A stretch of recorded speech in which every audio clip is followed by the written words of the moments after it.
Hello there. We at Cavallo are excited to introduce our SaaS Migration Accelerator. This is our standardized process designed specifically to simplify and accelerate complex SaaS workload migrations. Before jumping into the demo, a quick word about who we are. We are a data and AI company with teams focused on data engineering, data science and AI, and cybersecurity and software. For the past 3 years, we've been building and delivering high impact data solutions for our clients. We're proud to be among the top 5 certificate holders in Canada with over 140 certifications, 83 of which are from Databricks. Our team also holds a wide range of certifications across other leading technologies, from cloud and DevOps to cybersecurity and data platforms. Our expertise spans a wide range of domains. We've developed deep capabilities in finance, particularly in financial crimes and anti money laundering, payments, and reconciliation. We've also led several platform migrations, including SaaS, and built accelerators for SAP and Lakebridge migrations into Databricks. Beyond finance, our team has successfully delivered projects across industries like healthcare, government, and education. And finally, we have a strong security practice with extensive experience in cybersecurity. Our team has extensive experience migrating real world production workloads from SaaS to Databricks. And it is that experience that forms the foundation for today's demo. Now, let's talk about the accelerator itself. The SaaS accelerator that we've built is an end to end solution designed to automate SaaS workload migration onto Databricks. We've built this by ingesting and transforming data and translating existing SaaS scripts, all while using proven engineering best practices and standardized methodologies.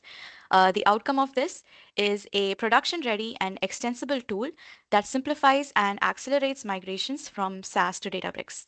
This reduces manual effort and speeds up the migration for enterprise workloads. Moving on to methodology, this asset integrates Lakebridge and Databricks methodologies wherever possible. For any gaps, we've developed custom tooling that leverages LLMs and custom logging tables where Databricks system tables fall short, and this ensures full coverage. Our accelerator follows a structured and an opinionated approach that we've built based on our past experiences that enables our engineers to move quickly. It is built with CI/CD pipelines using Databricks Asset Bundles, supported by automated testing utilities based on data contracts, intelligent AI code analyzers, and AI BI dashboards for visibility. This makes our process auditable, reproducible, and scalable. We also implemented automated tagging and enforced infrastructure governance through Entra and Terraform. What this enables is a consistent workspace setup, permission privileges, and deployment across isolated environments. Moving on to the phases, while Lakebridge provides solid analysis and validation, it has certain limitations, one of which is that profiling isn't fully available and SaaS workload conversion is not supported.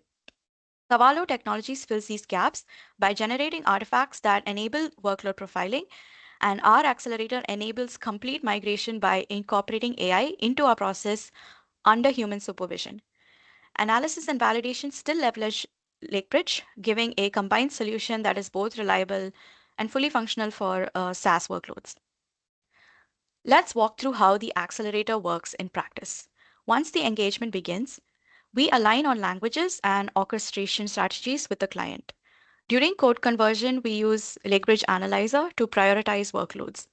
In parallel, we support data migration via delta sharing, autoloading, or also direct binary imports from SaaS. We incorporate a human in the loop approach to ensure Databricks best practices are reflected in the final workflows. LLM based tools assist us with code conversion, giving our engineers a strong foundation to build on. The migrated data feeds into our validation process, which boosts confidence in the converted workflows. We perform automated validation using the Lakebridge reconciliation component, which is supplemented by the validation of business specific rules to ensure that we have accuracy and completeness throughout the process. To wrap up, we'll demonstrate an end to end migration of a sample SAS file to Databricks, for which I will now hand it over to my colleague to walk us through that process. To give a walkthrough of the entire SaaS asset that we have built out, I think it would be beneficial to go through an example script and see how the entire process works to convert the script and validate it all the way through onto Databricks. So we've created this sample SAS file which reads in datasets, performs several different aggregation queries, and saves these tables into SAS libraries. When migrating this to Databricks, we would ensure that everything is done using the Unity Catalog Delta tables and other best practices that my colleagues spoke about. We can start the process by adding the file to source control and creating a pull request to execute the CI/CD workflow that we have set up.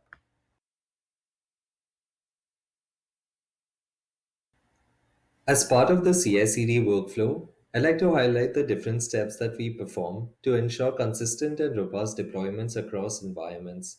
We install Python dependencies, execute the Lakebridge analyzer process, and finally deploy all the asset bundle resources that we have set up for this asset. This is the workflow job that gets deployed and contains the various steps from the diagram showed by my colleague earlier. To showcase how our asset leverages Lakebridge tooling, I'd like to highlight these two steps. The first step ingests the reports that have been generated by the analyzer process into Delta tables to populate dashboards. And in the second graph lineage step, we create a graph based output artifact that helps us identify the dependencies between different files that are involved in the migration process. It also gives insights to the leadership team during the initial discovery and planning phase and help them come up with accurate cost and time estimates. This is the dashboard that gets populated using the tables extracted as part of the Lakebridge analyzer process. We can see the total number of SAS scripts involved in the migration process, as well as the total number of transformations within those scripts. We also get an idea of the distribution of the complexities of those scripts. And for each of those scripts, we have also identified the count of the different number of SAS statements involved. Finally, we have also listed the different transformations that are present within the various scripts. This helps us tweak the AI code conversion step and to ensure that we are converting all the functions and transformations used within SAS to native Databricks operations. This is the output artifact that's generated as part of the graph lineage step. It helps us identify the various scripts involved and the data artifacts that are either consumed or generated using those scripts. During the migration of critical workflows, the teams can review this graph to understand the step by step order in which scripts need to be migrated to ensure the data dependencies are considered. Going back to the workflow, we also perform the data migration steps simultaneously. This step ingests the required SAS binary files onto Databricks so that we can use those tables to perform data validation. This is a really interesting task that helps us during the migration process. It executes a Lakeflow declarative pipeline to generate a table. Let me quickly show you what this table looks like. When we migrate data assets from SAS to Databricks, we try to create a lineage between the data types in SAS and the corresponding data types in Databricks. This is to ensure that we assign the correct data type when we import data sets onto Databricks.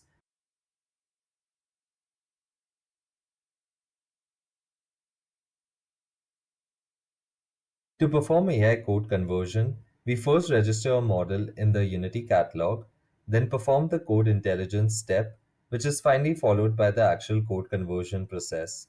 This is where we register the model with automated tags, as mentioned by my colleague earlier, to ensure transparency in the costs incurred by the AI endpoints.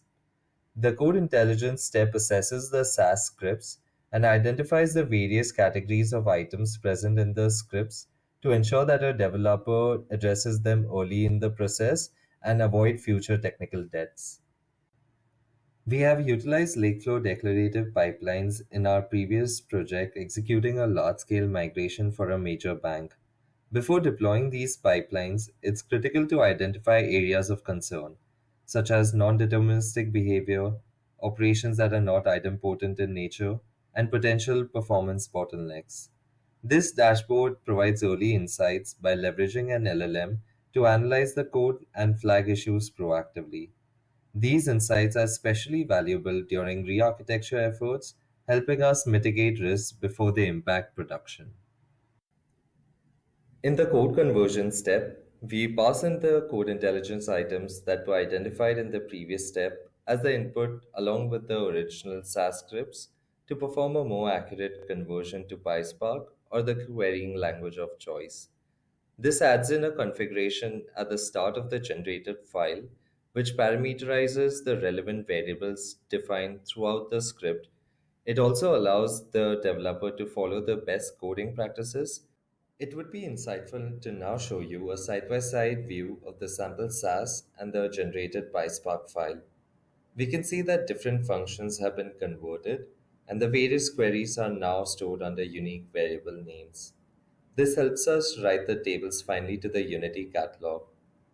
But as you see, there are still a few changes that we expect the human in the loop to make over here. For example, over here the keyword work implies the library name that was used to store the output SAS data.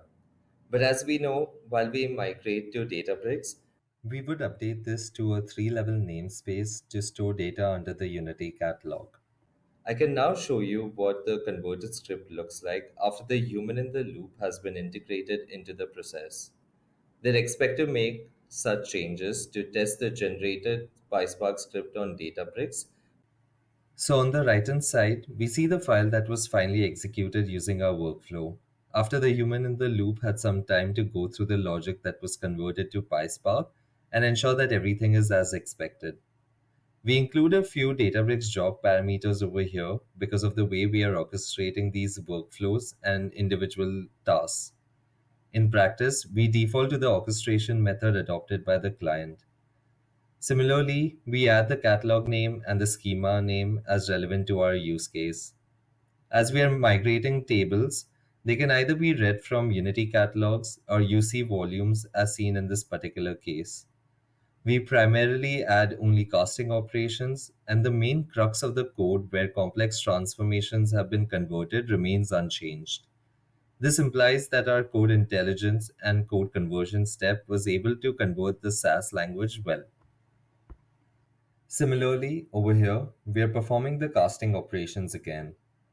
This is the custom tooling that we have implemented to capture the lineage between the notebooks and all the individual tables that are created as part of its execution. If a particular script creates 10 tables, we cannot be confident that we have finished the validation and the migration for that one script until all the 10 tables are successfully validated and migrated. Finally, we have a run SAS converted notebook task. As Databricks jobs have a maximum limitation of 1,000 tasks per job, to ensure that we can perform the migration containing more than that number, we have created a custom orchestration approach where we orchestrate all the different SAS notebooks that we have converted to PySpark code using YAML scripts.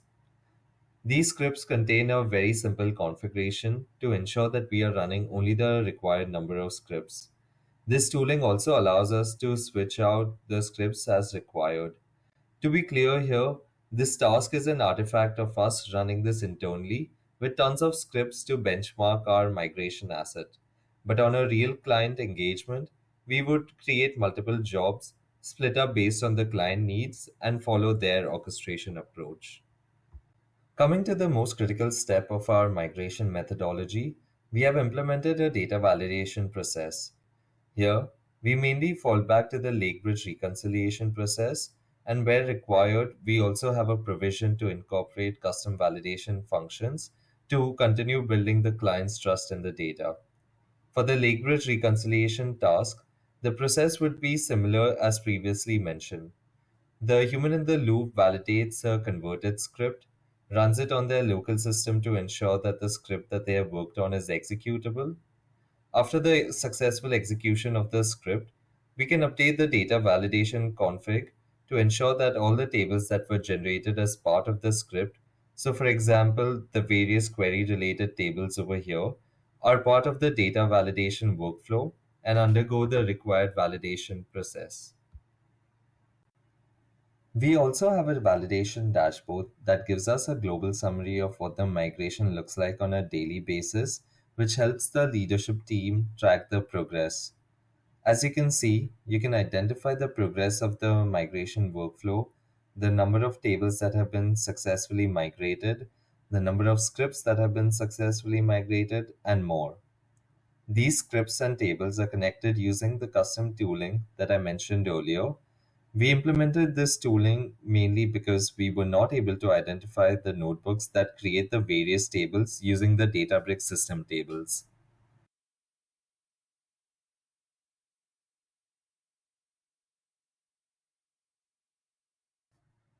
To show some of the artifacts that we have generated, I'd like to focus on the migration results log table.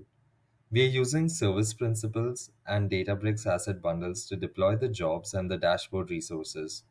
The code conversion process also generates PySpark scripts and saves them on Unity catalog volumes. After the data validation process has started, the human in the loop can come back to these validation log tables and review the progress of their validation. Over here, we see specific errors that were raised during the validation of the tables. So for example, for this target table, the schema comparison status was false. This entails that there were some fields where the data types weren't matching. We get the specific information about the source data type, the destination data type, and the field that raises the schema validation error. This gives the human in the loop more insights into the correct transformations to perform. We also get information about the specific mismatches of the columns and the number of records that have data that are not present in the source. And finally, if there were any runtime errors while executing the scripts, they are also captured under here.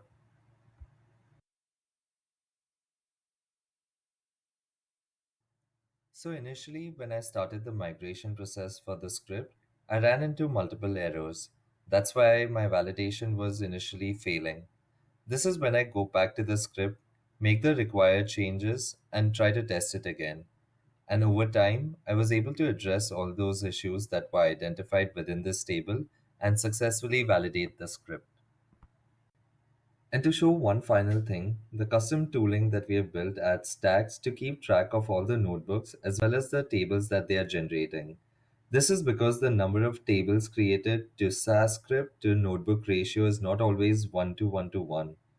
This is one of the tables that was created as part of the benchmarking process of the migration asset as a whole, and this is the tag that gets added in. This tag finally does help us populate the dashboard and give accurate numbers in the validation dashboard. Please feel free to reach out to the Cavallo team. We love to help you out with any and all of your migration queries and work with you to ensure that your company can start leveraging the power of Databricks.